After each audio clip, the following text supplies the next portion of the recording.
Hi guys! Welcome and welcome back sa ating channel. For today's video ay pag-uusapan natin lang isang lending application na nagpapautang up to 11,000 pesos as first timer.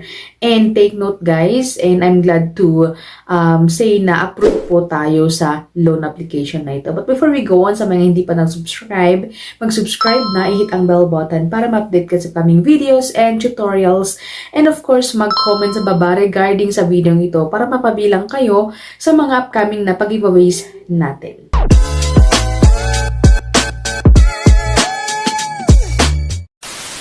Alright guys, so welcome and welcome back sa ating channel. For today's video nga guys, ay i-share ko sa inyo ang isang lending application na ako po ay na-approve guys, and exact amount po yung binigay po sa atin.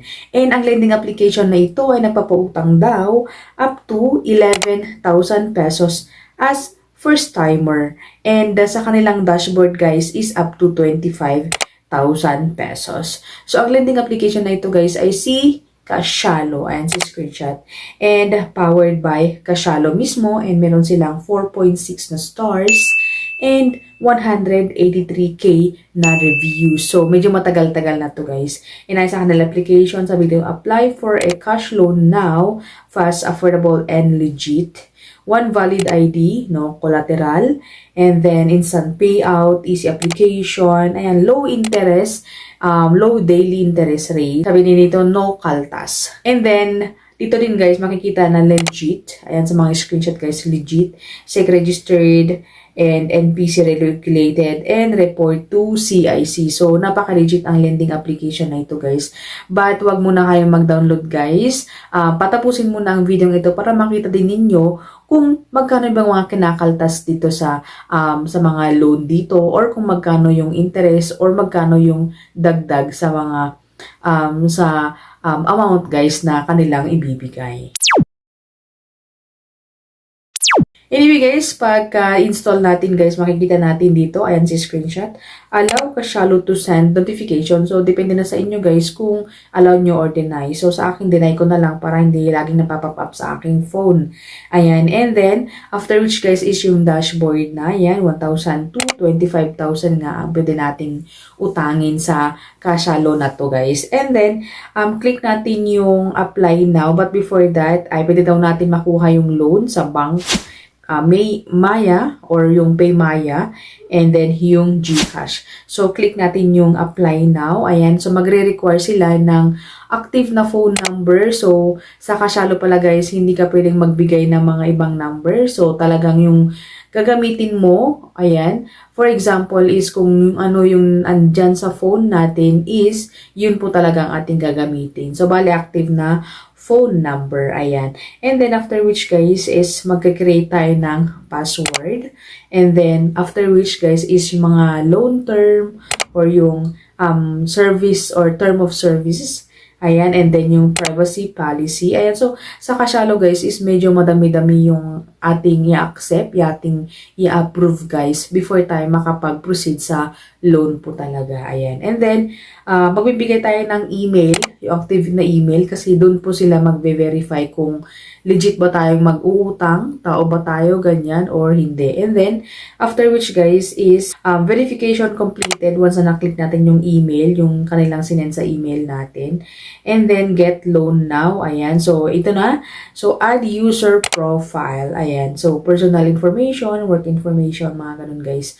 So, sa personal information, hindi na bago. So, citizenship, gender, marital status, employment, and then current address. Ayan. And then, is this your current address same as your permanent address? So, ang nilagay ko na lang guys is yes, para hindi na ako maglagay ng dobleng address. Ayan. And then, next is yung ating mother's maiden name, educational attainment, total family income. Pero, optional po yun guys. So, hindi ko na siya sinagutan guys. And then, submit and continue na lang po tayo. And then, after which guys is yung work information na natin. So, sa work information naman is company name. Ayan. Gross monthly salary. And then, meron din yung mga optional dito gaya ng pay date. Ayan, proof of work. Yung mga ID natin siguro or mga certificate of employment, ganyan. But then, optional yun guys. Kaya, hindi na lang ako naglagay. And then, after which guys is, submit ulit natin. Sa Kashalo pala guys, kahit ilagay mo na unemployed ka, ay maglalagay ka pa rin yung mga kung magkano yung income mo sa isang buwan, ganyan. And then, after which guys is yung verification of ID na. Sa mga ID naman guys na pwede dito is Unified ID or yung UMID ID natin, driver's license, SSS, passport, digital ID, or yung postal ID natin, and then Philippine ID, TIN ID, Voters ID, PhilHealth ID, Insurance ID, and Pag-ibig ID. So sa ID pala guys is pansin nyo sa screenshot guys, yung nasa taas yung priority and then next na lang yung sa baba. Pero pwede naman po yung ID natin gaya ng TIN ID. So sa akin, ang in-upload ko na available na ID ko is TIN ID. And nagka-problema guys, kaya naglagay na din ako ng second ID. So makikita nyo sa screenshot guys mamaya. So ayun na nga, ginamit ko ang TIN ID. Ayan. And then andyan sa screenshot guys na pinicturean natin siya, picturean front and back, and then dito sa application na ito is ika-capture agad-agad yung mga information na nasa ID po natin, and hindi po natin siya pwedeng i-edit. Ayan. And then, submit and continue. So, ayan guys, yung sinasabi ko. In order to increase the chance of approval, please add another ID before submitting. So, hindi pwedeng, hindi ka mag-submit ng isang ID or magpo-proceed. Dapat talaga mag-send ka talaga ng isa pang ID. So sa akin, nag-send na lang ako ng isang ID, yung UMID ID ko guys. And then, parehas rin, ika-capture yung mga information ng ID. And then, submit and continue. And after which guys is yung pa-selfie. Ayan. And then, sabi dito, if there is a Kashalo representative assisting you, please ask for their code now. So, no representative na lang tayo, guys. So, slide left and right to select your desired amount and installment. Ayan. So, sabi dito na up to 12,000. I don't know. Basta in-okay ko na lang siya, guys. And then, ito na, yung approved na amount. Ayan, yung pwede nating utangin. Which is, ayan, sa screenshot, 1,000 pesos. And up to 14 days yung loan term nito guys. Ayan. And then cash out option, GCash, PayMaya, and yung ating bank. And sa cash out option pala guys is kung ano yung number na niregister natin kanina is yun din po yung yun din po yung ating i-register sa ating GCash or sa ating PayMaya. Kaya sa akin na lang guys, hindi ko na ginamit yung GCash ko kasi nga problema sa GCash. So, PayMaya na lang po ang aking ginamit dito. Ayan. And then, loan purpose. Ayan. So, sa loan purpose, yung mga kung saan natin gagamitin, emergency, medical, ganyan. And then, total amount due after 14 days is 1,094.61. After which, guys, is marami pa rin tayong babasahin. Ayan, yung mga gaya ng location. Ayan sa screenshot, guys. Kashalo to access this device approximate location. Ayan, and then meron din ito ng Kashalo insurance plan. And then, after which guys is meron ulit tayo advisory from them. Ayan, in compliance with SEC memorandum blah blah blah. Ayan, basahin nyo na lang kung gusto nyong basahin.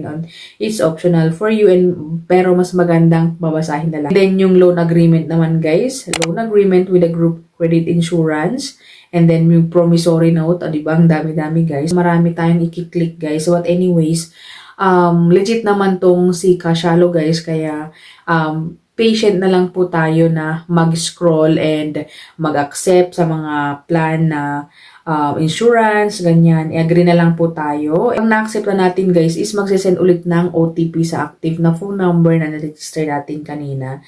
And then, sabi ito, your loan application has been process. Ayan. So, ipa-process na yung loan natin and antay na lang natin kung reject or approve ba tayo sa loan application na si Kashalo. Ayan. So, loan submitted. Ayan, borrowing amount of 1,000. Dito ako dito ako nalito guys. Sabi dito, term 1 month, one-time payment. Pero sabi sa computation kanina na after 14 days, di ba guys? And then, it will approve in 24 hours. So, ang loan application na ito guys is i-review nila 24 hours. Pero kanina, wala pang 24 hours, kanina lang siya tanghali ay na-approve po ang ating loan guys. Kasi sabi dito guys, sa aking Paymaya, sabi dito, received from Security Bank Corporation, ayan, worth of 1,000 pesos from Sendit Philippines using the Security Bank Corporation ending. And nung binuksan ko guys yung application ng Kashalo, ay na nga at approve po tayo. So andyan si screenshot 1,094.61 and due in 13 days guys. So ito yung details ng application or ng loan. Ayan. So net proceed 1,000 and then insurance of 23 and then interest 28.64 and then service fee 42.97, term is 14 days. Ayan. So, ayun na nga guys. So, si Kashalo ay very legit and ang kagandahan din dito guys is medyo malaki naman yung first na in-approve sa atin. And pwede na natin gamitin sa emergency na pangangailangan natin. Lalo na ngayong Christmas, ayan. Pero reminder lang guys, sa pagmangutang po tayo, be responsible na magbayad para naman pwede tayo makapag second loan, third loan, fourth loan, and especially hindi po tayo didisturboy ng mga agent nila. Ayan. So, si Kashalo guys ay exact na 1,000 ang na-receive. So, yung mga insurance, yung mga interest, service fee, ay babayaran na lang after ng due date po natin. So, yun na nga guys, and I hope na nakatulong nga ang video ito sa mga naghahanap ng mga utangan ngayon na December. Ayan. Thank you for watching and see you again on my next video. Bye!